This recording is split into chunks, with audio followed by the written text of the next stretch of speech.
Hello, everyone, and thank you for joining Canada Talks Electric Cars webinar. My name is Tim Burrows, and I'm privileged to host this webinar each month for such a diverse and knowledgeable audience of electric vehicle enthusiasts, EV Society members, and affiliates from across Canada.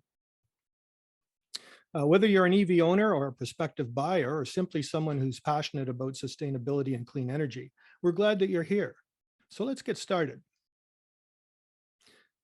The global auto industry is experiencing a generational change, which is resulting in both disruption and opportunity. Legacy automakers need to essentially recreate their business while still managing to pay the bills. At the same time, ZEV startups are choosing to set up shop in markets that are welcoming and supportive. Today, we'll look at what Ontario is doing to create such an environment. Jason Ardno is with us, as usual, to help with your questions a little later in the hour.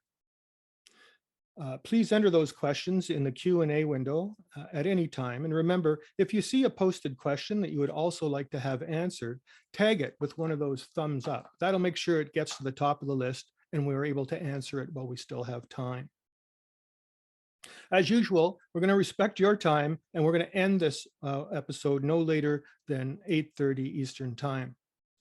As usual, or I should say that today we are fortunate to be joined by Raed Kadri, head of the Ontario Vehicle Innovation Network, or as it's known in short form, OVIN. With over a decade of experience in the industry, he has played a significant role in driving the growth and development of the electric vehicle sector. He has a deep understanding of the technical and policy aspects of electrification, and his expertise and leadership have made OVIN a go-to resource for stakeholders in the industry. Raed is a strong advocate for clean and sustainable transportation and is committed to working with government, industry, and community organizations to achieve a greener future. With his knowledge, expertise, and dedication, Raed continues to make a positive impact in the electric vehicle industry. So welcome, Raed, to Canada Talks Electric Cars webinar. There you are. Greetings. Thanks so much, Tim. That was a very nice intro. I really appreciate it. Oh, my pleasure, my pleasure. And well-deserved, I might add. Thanks so much. And it's great to be here with you and with all of you out in the webinar. And I'm excited to get into some topics, Tim. Awesome, awesome. Okay, well, I thought maybe we would start off simply by asking you to, everyone has a backstory, and we're going to have a little bit different format than our viewers are used to. We're just going to have a conversation about OVIN and what you do. But first, a little backstory. How did you end up in this position? Oh, wow. Start there. Well, let me tell you a little bit about myself. And there's a going joke that it takes me less than 10 minutes to tell somebody in a room that I'm from Windsor, Ontario. And so, when you go back to backstory here, born and raised in Windsor, Ontario, and I always like to say fed, clothed, raised, and educated off of automotive manufacturing in this country. My father worked at Windsor Assembly Plant for 30 years, retired a few years ago. I myself, when I was an engineering student, put a few days a week into the plant as part of my to help me pay for my education. And I learned how to make cars. I learned how to engineer cars and other things. And and that kind of took me on the path. And a little bit after that, I joined an organization called Auto 21, which was a federal automotive research program, and worked there for a bit. And that kind of really immersed me into the automotive sector. And then fast forward, the auto sector is still a big part of what I do and what I love. And obviously, I want to make sure that we remain on top and do whatever we can to do that. So, how did I get here? Is that why I'm here? Is because we've got a lot to do and it's fun to do it, right? So awesome. All right, that's cool. There's always a reason. But now maybe you could just tell us a little bit about OVIN and what it does and what its purpose is and how it came into existence. Yeah, so just like any jurisdiction like we have in Ontario and in Canada, we're a fairly significant producer of vehicles in the global global market. We're the second largest producer of vehicles in North America. It's a pretty big deal. And honestly, by the way, not a really well-known fact outside of our circles here. And we're doing a great job of telling that story more. And that's why you're seeing more and more interest from new entrants into our market and into our jurisdiction. But like any jurisdiction like ours, is the transformation was happening of the automotive sector. Some saw it as a disruption. We saw it as an opportunity. We had established a fairly strong entrepreneurial cluster. Our ICT cluster is unrivaled. Our automotive, obviously, manufacturing cluster is strong. And so at the time, and as the world was going connected and automated vehicles, we had the opportunity to blend that all together. And the opening was there for new entrants, new suppliers, and existing suppliers to come up with new technologies to fuel this transformation. And so that's how we started all that. And then fast forward, electrification just kind of the switch flipped, and the sector decided to go electrification. And again, we look around and we go, in Ontario, there are over 300 companies working on connected automated vehicles, and we're tracking over 100, maybe 150 working on electrification, and those numbers continue to grow. So OVIN is really about making sure that we support our small, medium-sized enterprises, our entrepreneurs, our innovators, to innovate new technologies, connect them with potential customers or strategic partners, help them get the support they need to de-risk the product development in partnership with those customers, help them get access to the talent, and at the same time, make sure that we help the transition of our talent from school to work, keep them here, and then give them access to regional clusters that are our support system, and then help get them to market and export. So it's a very well thought out process. And I might say that I've had other jurisdictions reach out to me, including ones right next to us, say to us, our industry tells us that if we want to structure a successful initiative, we should look to Ontario. And I think that that's very powerful. And I would say that OVIN is the brand not only of the work that my team does or the different regional sites that we have within OVIN in the programming. It's actually the brand of everything we're doing in Ontario to drive the future, actually, in fact, to own the future of the automotive mobility sector, which is electric, connected, autonomous. So that's really, at a 50,000 foot view, that's what we're doing through OVIN. And I'll give you a really good example. We have a company called Untethered AI that works on chip design, and they started talking with General Motors. And as a result, they applied to some of our programming. And the idea is that they would work with General Motors to take their chip design and look at how they might integrate it into GM's vehicles or GM's AI, power their AI. And so through us, we were able to help support them to bridge that partnership, which is for us very important, because we've got this small, medium-sized enterprise, this startup in our jurisdiction, talking to a global leader.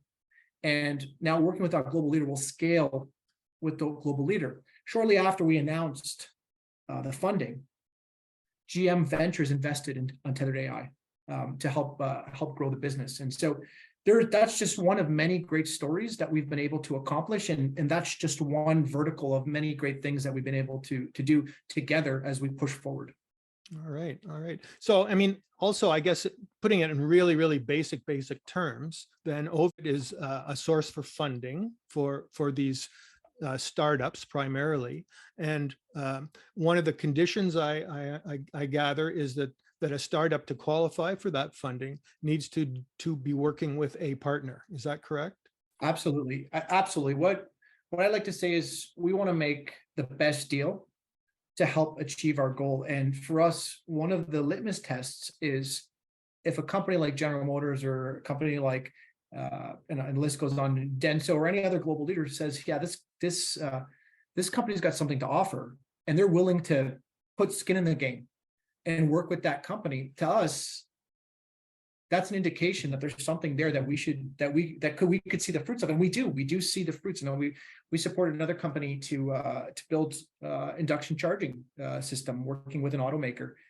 And CEO tells me, thanks to that support, we've secured a Series A of $20 million, and we're working with that customer and other customers. And so again, these are the stories, but that's how we know that these deals and these technologies are something that people want. And that's just one facet of it. I mean, there's all kinds of ways that it has to go through a process and so on and so forth, but that is one way for us to just test. But it also, on the other hand, what it does is indicates to some of these global leaders, wow, there's something else that we should be looking at here, because that's one great project.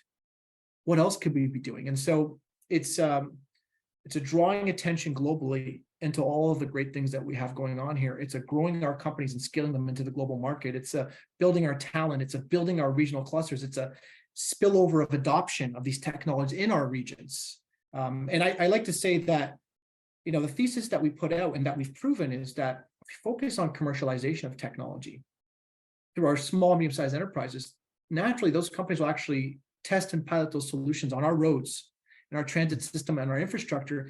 And that helps us to seek and reach and achieve the social and environmental benefits that these technologies promise, and safer, more accessible, and cleaner transportation. So this is something that when the world was doing different things, we decided to take this approach, and it's been successful. And then, we just keep going and we keep seeing successes. And I really, all I can say is that it's because we're all moving in the same direction. It's really about coordinating our efforts. And I used to say, it's instead of us going after a piece of the pie, we're working together to go after the whole pie.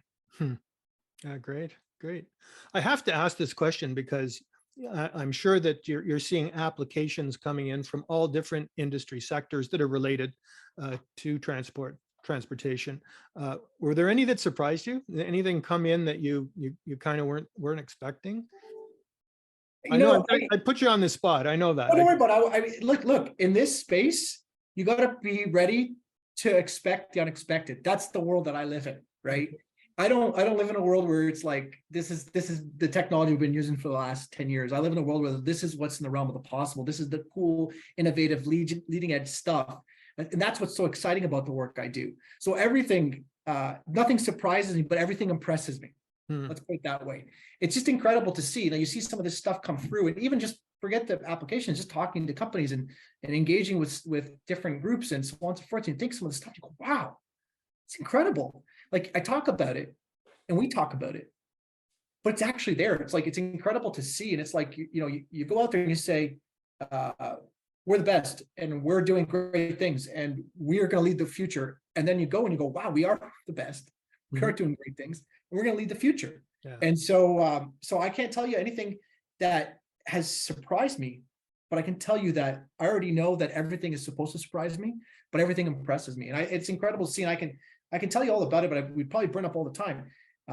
But let's just say, and I'll tell you a little bit more later on some of the cool stuff we're doing about I think what's more surprising, or again, like a little bit impressive, is where the sector has transformed. Where it started like 2017-ish, where, we started saying we're going to go autonomous vehicles, and they said, well, we better do autonomous vehicles. And then now it's like, and talking about more, it's like talking about InsurTech, and they're talking about drones, and they're talking about, and it's like, wow, it's really opened up, and it's absorbed a whole bunch of sectors, and it's become the mobility sector, the movement of people and goods. And in that space, it's no holds barred. Yeah. We have a lot of opportunity. Yeah, one of the things about this sort of bleeding edge technology is that it crosses different sectors, right? It's not sort of always in the middle of the road, so to speak. It touches on so many things. It's incredible, and we have a lot of bright people in this country, very capable people, and so clearly talent has got to be one of the key things that you're looking at, right? I mean, anybody who wants to set up shop in Ontario, for example, or anywhere else in Canada, but in your case, we're talking about Ontario. They need to know that there are people that they can draw upon who can do that job and do these jobs. So how does OVIN deal with that? Yeah, it's a really great question. And you're right. I always say, like, when I talk to anybody, I say, our talent is unrivaled. And I reinforce that. It's unrivaled. You can't compete with us. And it's true. Again, I go back, I'm from Windsor, Ontario. Most of the people I went to engineering school with are crossing the border every day back and forth to Detroit and working in the auto sector in Detroit. The auto sector in Detroit, and I don't want to overstate this, is fueled by Canadian talent. Somebody once told me Silicon Valley was fueled by Canadian talent. Canadian talent is unrivaled. And, you know, let's say move back a little bit. One of the pièces de résistance when people came here and said, we want, you know, your talent, your talent, your talent. We want that talent. Not the talent, and you could say, like, we could talk about talent in terms of people that will work on things, but there's also the talent of the innovators that are the startups that people want to be a part of. Let's talk a little bit about the talent that are developing things within companies, the talent that doing the R&D, the talent in our workforce that are producing vehicles. Let's talk about our the workforce. Toyota Motors manufacturing facility in Cambridge is the #1 quality producing facility in the entire Toyota manufacturing system globally. That is a testament to Canadian talent. But when we come here, we know that a lot of these companies that want to do R&D too, they say our talent. So we know that we're doing a great job. In the last, in about 22 months, we secured about $16 billion. And Ontario supported the federal government, Minister Fideli and Premier, and secured over $16 billion in new investments in our auto sector, mostly in manufacturing of new vehicle platforms, mostly electric. And I think it would all, at some point, obviously we know the sector is going all electric, so it'll all become all electric at some point. And one of the things so we're doing a great job there. We're supporting a lot of companies that are growing. We're supporting a lot of companies that are coming in to do more R&D here. You talk about like General Motors in Markham. Marisa West said to me at CES, they're up to 1,300 engineers working there. That is a software development hub globally for General Motors.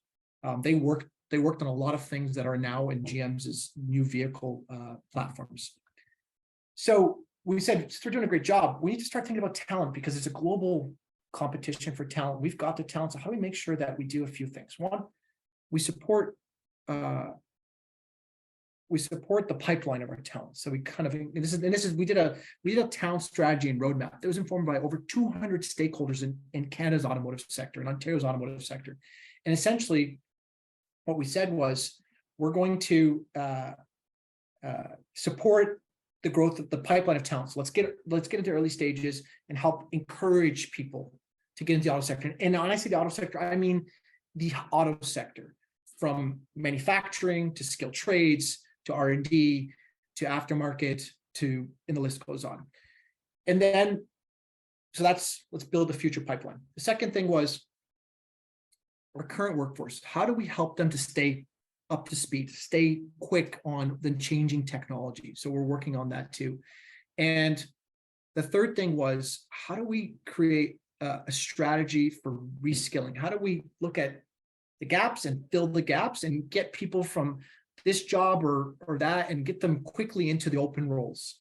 And then the fourth thing was equity, diversity, inclusion. How do we expand the automotive workforce? And so we've got a talent strategy and roadmap. We're pushing very hard in it. It's the sectors behind it. We've got stakeholders from everywhere. We're obviously do everything is in a coordinated ecosystem approach, and we're doing a great job. It's all available online, and we keep pushing, and you'll see more and more iterations because more and more there will be a global competition for talent, and we are making sure that we will win that aspect of the future of the auto sector as well. Yeah, and as we were discussing before starting the webinar tonight, there's a battle, and I know you're just a soldier in the battle, but the US has just recently announced some incredible incentives for this sector in order to draw business into the United States and to keep it there, the business that they have. So you're a foot soldier. I know that it's kind of the Ontario government, I guess, that needs to be able to attract the business, and once they're here, you're the organization that fuels them and really supports them in their efforts. Is that about right in the way I've characterized that? Yeah, you got it. The way I say it is, and obviously OVIN is an initiative of the Ontario government. It's Ministry of Economic Development, Job Creation, Trade, the Ministry of Transportation, the Ministry of Labor, Labor, Immigration, Training and Skills Development. But yeah, I mean, you've got it right. Like it's their role to bring the investment in. It's our job to make sure that we immerse them into our cluster and we build up our cluster, and that sends a message back out globally that attracts more investment.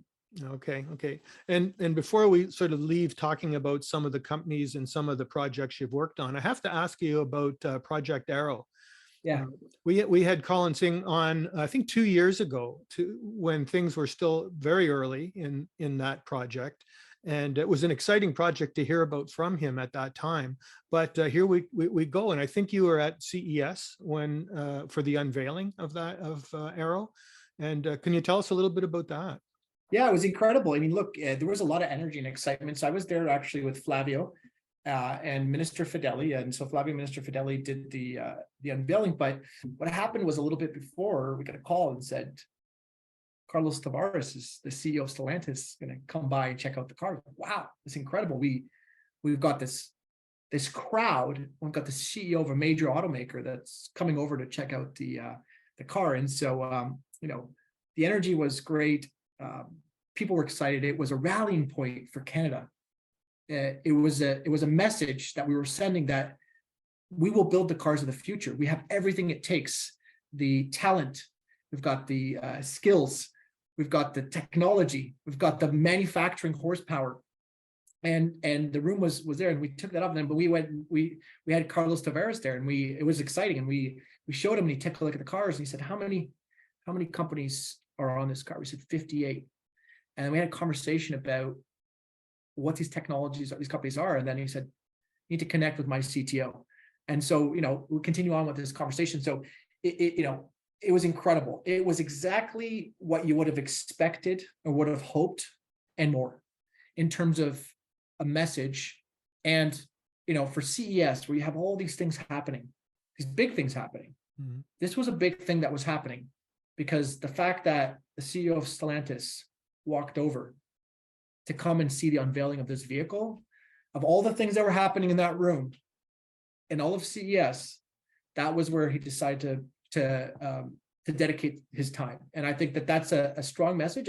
And in general, you see the follow on from all of that. It's doing exactly what it takes. We're highlighting our companies. Our companies got the opportunity to talk more about their technologies. There's probably a lot of commercial discussions happening in terms of these companies and customers and so on and so forth. And that was really objective. But I think it was we got something bigger out of it. It was like, this is what Canada can make. Mm-hmm. These are the things that Canada can make. And so, I mean, hopefully you can hear through the screen of how successful I thought that went. And yeah, I mean, like, these are the types of things that we got to rally around, is giving these opportunities to showcase what we really can do. Because, there's always this thing that says we're Canadians, we don't brag, right? Mm-hmm. Maybe this is our way of bragging without bragging. And I think that we got to find different ways to really send out a beacon to say, hey, all you need is Canada. You got the critical minerals, you got the talent, you got the manufacturing, you got the suppliers, you've got the technology, and the list goes on. You just need Canada. That's all you need. Yeah.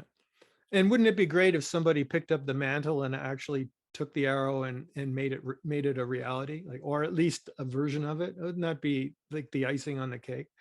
Yeah, I mean, look, that would be fantastic. But I think what it was, going back to what it was meant to achieve, it achieved, and I think it achieved in folds for sure. Everything after that is icing. Yeah. Well, Raed, you mentioned another really important area that I'm sure you're heavily involved with, which is the critical materials. We have the Ring of Fire. We have incredible resources particularly in Northern Ontario, but elsewhere and elsewhere in Canada. So that must be kind of a hotbed for you too, in terms of activity. Can you share a little bit about that? Yeah. So as part of OVIN, what we have is these regional technology development sites. And really what that is we're going back to what I think, and I would say the secret sauce, the secret recipe of OVIN is that we're working together.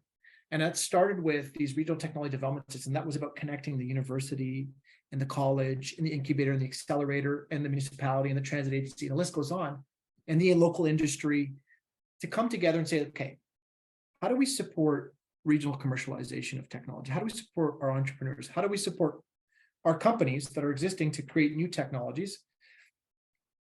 And, we've got one in Windsor, Essex. We've got one in Kitchener-Waterloo, got one in Hamilton, got one in Toronto and Markham. We've got one in Durham, got one in Ottawa. But as part of OVIN, as part of the province's commitment, $56.4 million commitment when they created OVIN, we created a Northern Regional Technology Development Site. And the idea was, we know that we have what everybody needs. And that includes the critical minerals to build the batteries of the future. Mm-hmm. And so this Regional Technology Development Site is made up of 6 municipalities in Northern Ontario: Thunder Bay, Timiskaming Shores, North Bay, Sudbury, Sault Ste. Marie. I'm going to miss one here. Sault Ste. Marie, Thunder Bay. Anyway, there's 6 of them. And I'm sure I missed one somewhere. But the idea is that they come together, and their thematic push, besides what I said there, is critical minerals for battery technology.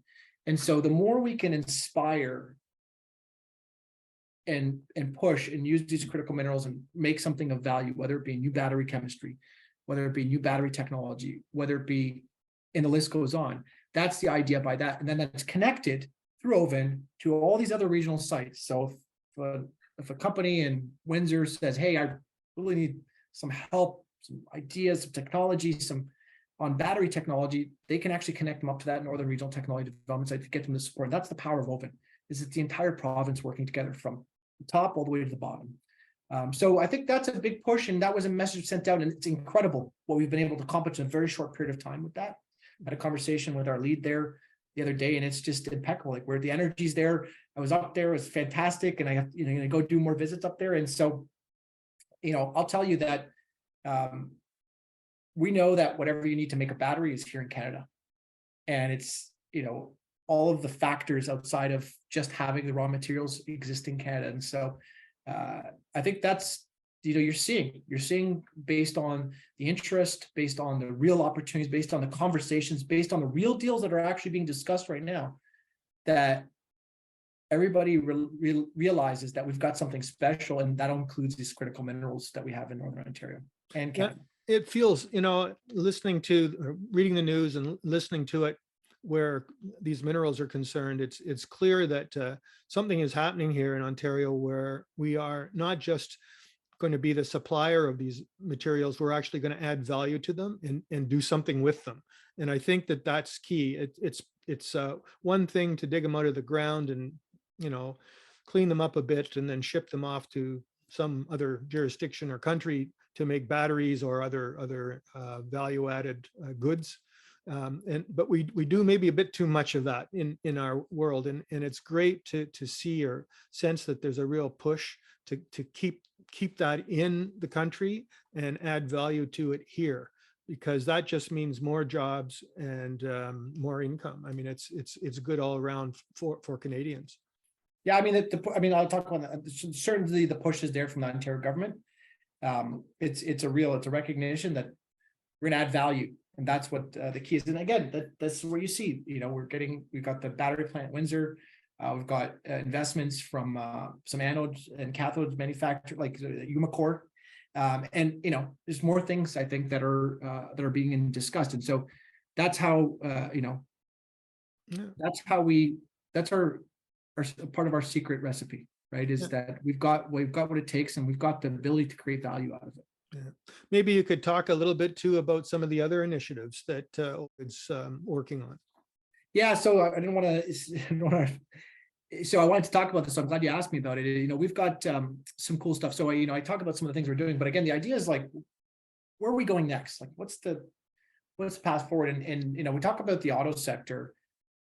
What anybody that's been in the auto sector, it's an interesting time.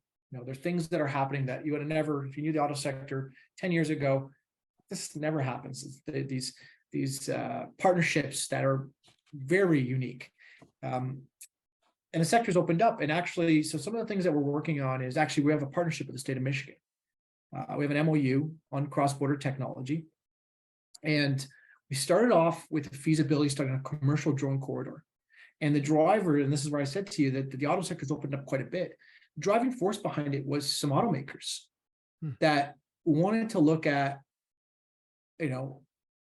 creating this commercial drone corridor between Windsor and Detroit. And so the state of Michigan reached out and said, hey, would you be interested in doing this? And, sounds good. Of course, I'm not gonna let you do it by yourself. I'm gonna be with it.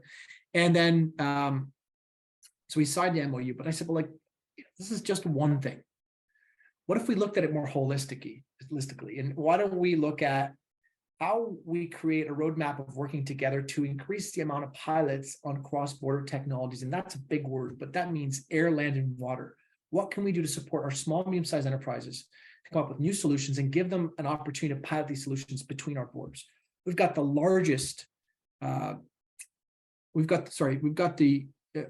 trade that goes across our borders is huge. I know there used to be a saying in Windsor that you could see how the economy is doing by looking at the traffic on the bridge. And so we have all this trade, like one of the biggest trading relationships there.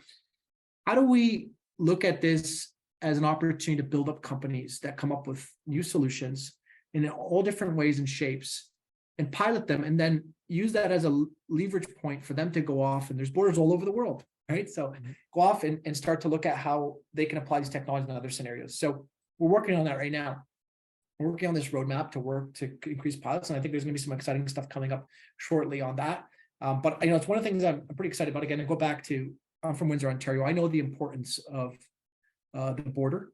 You live in a border community, in terms of work, in terms of trade, in terms of just the social aspect, right? When you live in Windsor, you kind of get people on the other side, and it's back and forth. So going back and forth into fluidity, the security, the safety, it's very important. So how do we look at opportunities to increase that, but also build up companies that come up with these solutions, and so support economic development while we're supporting, this fluidity across the border. So that's something I'm pretty excited about. We're working on some pretty cool stuff around, I'll leave it at this, highway innovation. So we'll leave it at that. And I don't know what that means yet, but it'd be pretty cool once we do cook it up. I want to get more into the goods movement space. And so we're going to be talking about that a little bit more. I talked about talent, critical minerals. We've got this work going on. We're going to be looking at what else we can do. And I can't tell you, Tim, there's no shortage of jurisdictions that are knocking on our door to say, how can we partner with you? And again, it goes back to, I think what we've created is a brand that the world knows, that the world respects, and that is an indication of everything that we do. I had a company call me and say, we want to do you can probably make out who it was once, if you look at it. Call me and say, we want to do a 5G and transportation challenge. We're going to put in the money to support the winner, a small startup that wins it. We've got our partners alongside our supply chain. It's a telecommunications company. And I said, this is fantastic. What do you need from me? I said, we just want the OVIN logo next to ours. And I thought that was pretty powerful. And then now we're also doing something pretty cool. We've launched a challenge with TELUS, General Motors, University of Windsor, Windsor Detroit Bridge Authority, and it's around cross-border technologies. And there was TELUS made an announcement shortly after in their investment in Windsor, and they flagged there as well that they'll be working with us on cross-border technology. And so that's some of the hopefully exciting stuff you'll hear about more and more in the days to come and weeks to come. So those are some things I can talk about. Under that, there's a lot of stuff that we're working on. It's exciting stuff. And like I said, nothing surprises me anymore, but everything, excites me. It's like, this is incredible stuff. We really have, we have our stride, and we continue to push forward. And the Ontario government's so supportive. There's no shortage of support on let's own the future. What do we need to do? Yeah. And I think that's incredible. Well, your enthusiasm and positivity is electric. I hate to use that pun, but I have to ask you, because it can't all be flowers and bumblebees. There must be some challenges that you see on the road ahead. Can you talk to some of those things? I think talent, like I go back to, for me, talent is, the reality is it's a global race for talent. I was having this conversation today with my colleagues at the ministry. It's a global race for talent, and we need to. This is why you see this big push on talent, this big push on what's the future of talent, because we're doing a great job, but we need to make sure that we have the talent and the workforce to do it. We will do it, but we have to focus on it, and I think that's where you see a lot of focus from us and the province, and you'll see more in the coming weeks, because we know. But again, these things, so for me, I don't really see challenges. I see things that we need to focus more on. And I am really a firm believer, and you always get the positivity out of it, because I really think I'm a firm believer that if we work together on it and we push, how can we lose? Because I've seen it, we've done it. I go back to 2017, where we thought that other jurisdictions were going to eat our lunch on the future, like connected and autonomous vehicle space. And we kind of put our heads together, and then they started copying us. And that's flattering. It's flattering that they started to mimic us. And so I don't think that if we work together, we can lose. So you'll never get that, but this is something that you'll see more focus on is talent, because it's a global race, and we're doing a great job in terms of growing companies and getting new investments, so on and so forth. So we need to really focus on that. Could I ask, does on the subject of talent, then does OVIN extend its reach into educational institutions like Ontario Tech University, or like that must be like that's the breeding ground for certainly local homegrown expertise. Is that part of the scope of OVIN? Yeah, I mean, we wouldn't grab the talent ourselves, but let me tell you about some of the things that we're doing. We put out a program, it was a pilot program, but the uptake was incredible.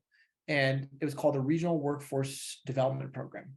And the idea was we wanted in communities, we wanted the school boards to work with the post-secondary institution, to work with the industry, and maybe some community organizations there, to create this handoff from K to 12 to post-secondary industry. And we weren't going to describe what it was, because every community is different.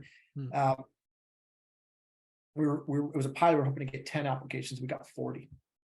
That was incredible. And it was a pilot program. And so that's one thing that we're doing. We're working now on an upskilling platform, and that's how we're engaging some of the post-secondary institutions like Ontario Tech and others.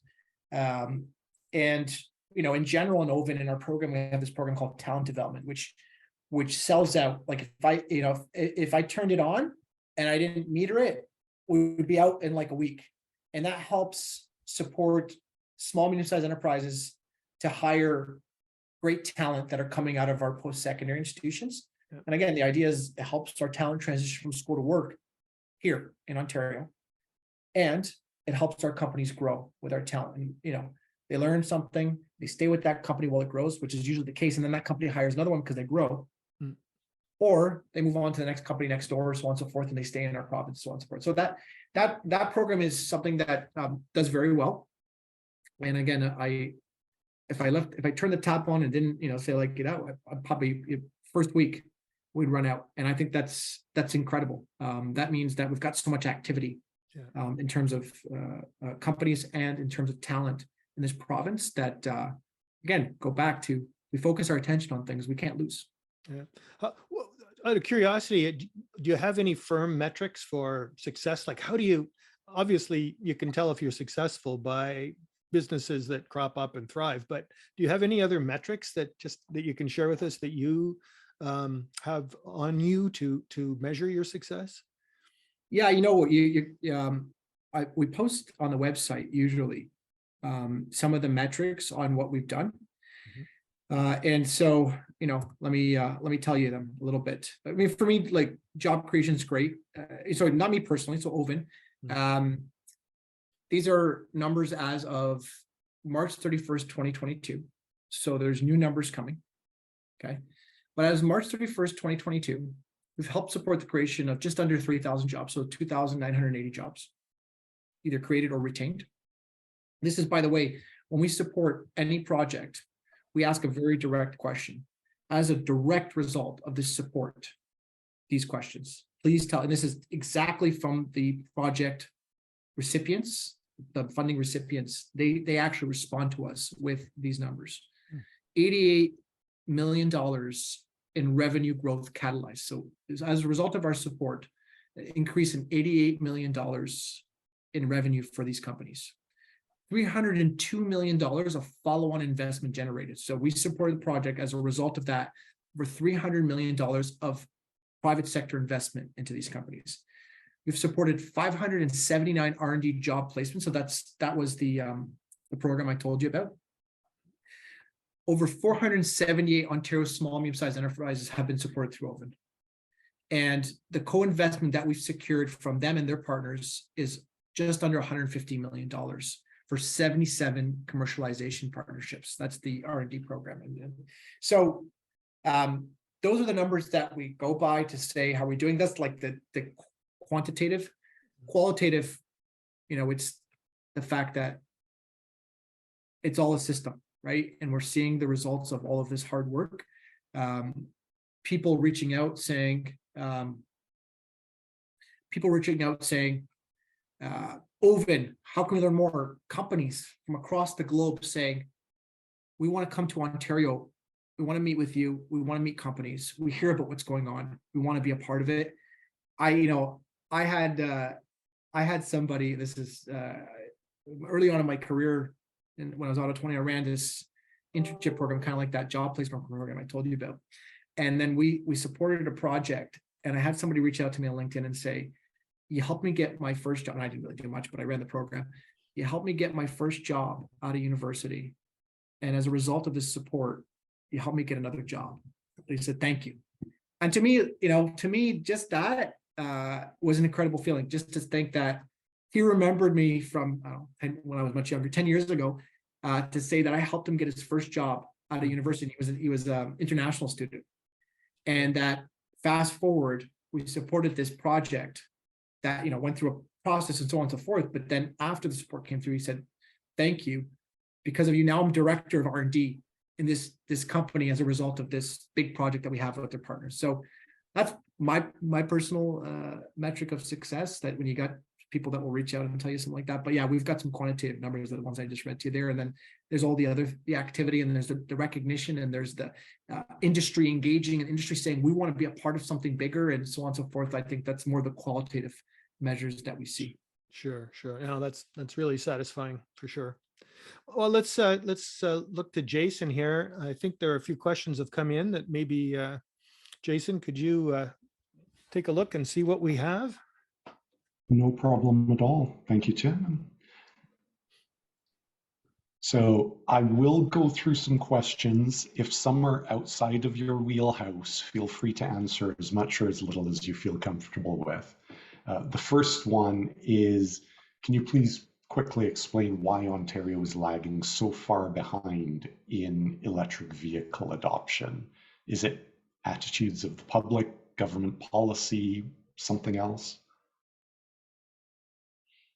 I would say, just like anything, I put this, my personal opinion is that if you go to if you go out to the car lot right now, how many electric vehicles, if I go to a dealership to buy a new car, how many electric vehicles are on the lot? And I think what you would see right now is that these new investments are increasing the supply and the new platforms of electric vehicles that we're seeing. So I was at the Bright Drop launch, first Canadian electric vehicle plant. We've got commitment from Ford to build 5 vehicle platforms in Ontario, and the list goes on. And I think that will increase the supply. Once you have more options, then you'll have more adoption. I think also it's also important to note that the Ontario government is, in the last budget, committed $91 million for charging infrastructure. So I think you're going to see a lot of that roll out too. And I think, as it all comes through, the adoption will start to spike on that. But that's my personal opinion, is that, I'm just, as me as a consumer, as an Ontarian, like, if I go right now, I have to go buy a new car. If I go there, how many electric vehicles am I going to see on the lot right now? And I think that the key right now is to increase the supply and the options, and then you'll see the adoption. Thanks. A related question. Your group is involved with multiple provincial ministries. Does it give you any insight into why Ontario is somewhat antagonistic regarding consumer rebates for EV purchases?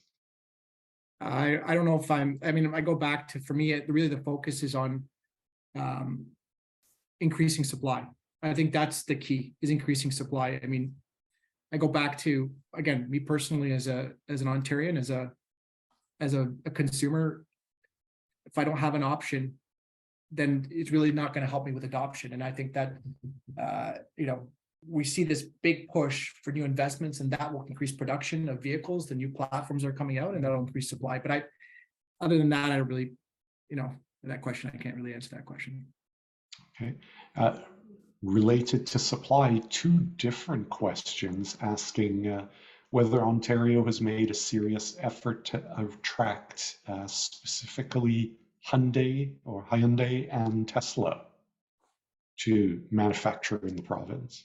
Yeah, I mean, I wouldn't know exactly about every conversation that's going on. The only thing I can tell you is, if you look at what's happening in Ontario right now, if you look at everybody that's looking at Ontario right now, if you look at the investments that we've attracted in Ontario, I'd say to you, there's a lot of interest in our province and Canada, our country.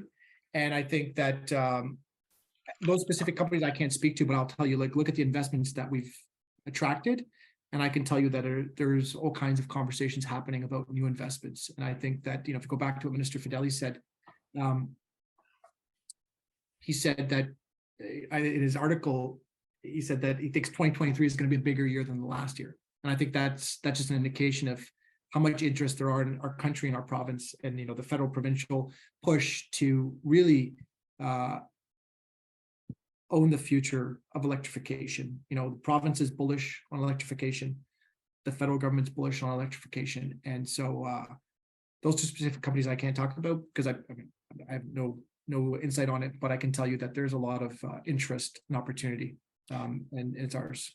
If I can jump in, my understanding too is that OVIN is particularly focused on medium and small enterprises. So by definition, I think that would probably exclude the likes of Tesla or. Yeah. It's not, that's why I'm saying I can't, it's not mine. I mean, those type of investments and conversations are done directly by the Ontario government and the federal government. So. Yeah, exactly. And related to that, without going down a rabbit hole, just today I did see an article that Tesla put out a report highlighting the amount of work that they do in Canada to something like $700 million in GDP. So it may be under the radar, but it's there. Yeah, well, they have I mean, it's pretty public. They have a facility in Markham, where they make the equipment for their battery manufacturing facilities, and then I think they have an R&D facility. I mean, don't quote me on this, but it's you can go on, you can see it's public knowledge.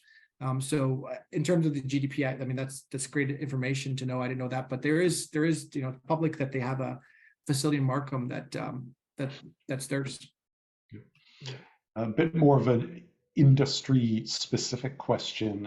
What are the roles of incubators like CITM? Will there be more programs like that set up?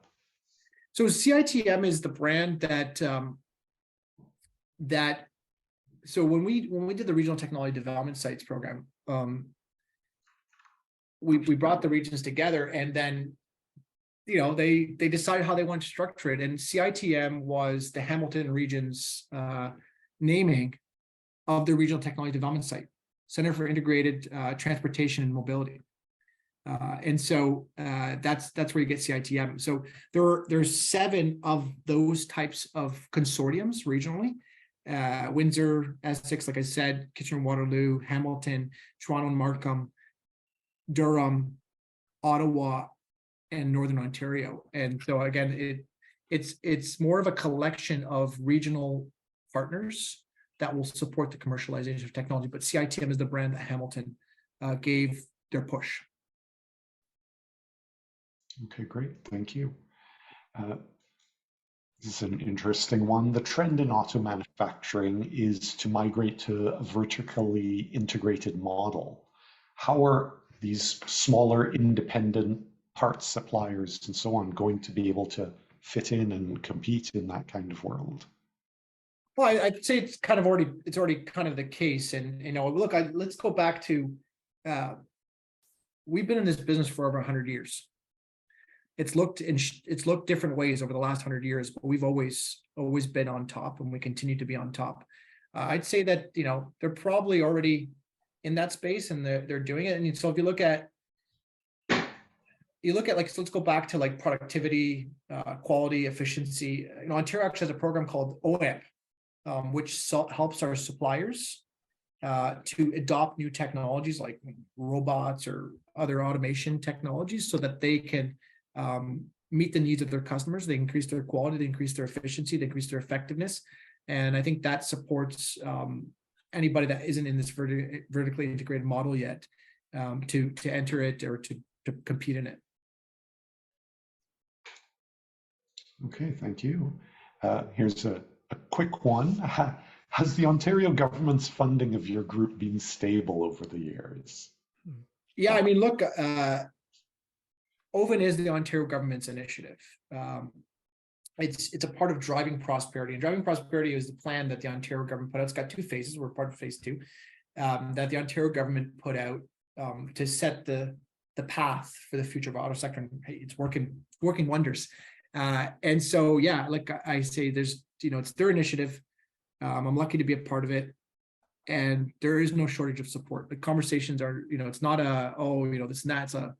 It's a very connected approach that we have in this province. And yeah, I mean, just $56.4 million was just the last tranche of investment. We've got some support through MLI-TSD. It's a very coordinated, well thought out approach, and there's no shortage of support in all ways for this push. We lose Jason. Uh-oh. No, I'm still here, regarding talent, how do you propose we keep talent here rather than it all brain draining to the south? I don't think we have that brain drain problem anymore. I think that, if you go 10 years ago, somebody would have said, they would have used the word brain drain. I mean, I have personal experiences. Like I've got a friend I went to grade school with, very intelligent individual, went to University of Waterloo for computer science, left just shortly after, went to the US, did very, very well there. And, about 5 years ago, he wanted to do a startup, and he came home, started a company. He's doing incredibly well. And that's just one example of, we've created the environment, the activity, the economic activity, the technology activity, the R&D activity, the activity, the industry's activity here, that people are coming home. They're coming home because this is where they want to be. I use an example of like Raed Kadri. Raed Kadri is the professor at University. Well, she was professor at University of Toronto. She's the founder of Wabi now, which is an incredible Ontario startup. I mean, it's growing very quickly. And they just had an announcement a few weeks ago about some investment from Volvo Group. They're doing autonomous trucking technology, and she's not from here, but she was a professor at University of Toronto. She did incredible work at Uber ATG, and now she has this incredible globally leading startup, and she's great. And this is home. She doesn't want to go. She doesn't want to leave Toronto. She doesn't want to leave Ontario. She doesn't want to leave Canada. This is home now. And I think that is an indication not of brain drain and our talent leaving, but it's also we are creating an environment where talent wants to be here and people want to come here. One of the stories that we tell is that we have one of the most diverse environments here, and people love that. We have innovative stuff happening here. We've got great quality of life, and the list goes on. I tell you, all Canadians, you live here, and so I don't hear about the brain drain. I think the issue is we want to attract more talent here. I think our talent stays. We want to attract more here. All right, Jason, I don't know if we have any more that you want to cover off, but we're running out of time. So if you have one more quick one? I have one last one that segues nicely from the talent question. With all the layoffs in the tech sector that's all been in the news, how can we use that and help those people to get new jobs in the Ottawa area? Yeah, I mean, look, not a great situation, but there's a lot of new companies that are growing, that are expanding, that are looking for great talent, and that's part of this whole town strategy and roadmap is how do we find a way to use these unfortunate issues or fortunate things as opportunities for us to fill the gaps that we have in talent.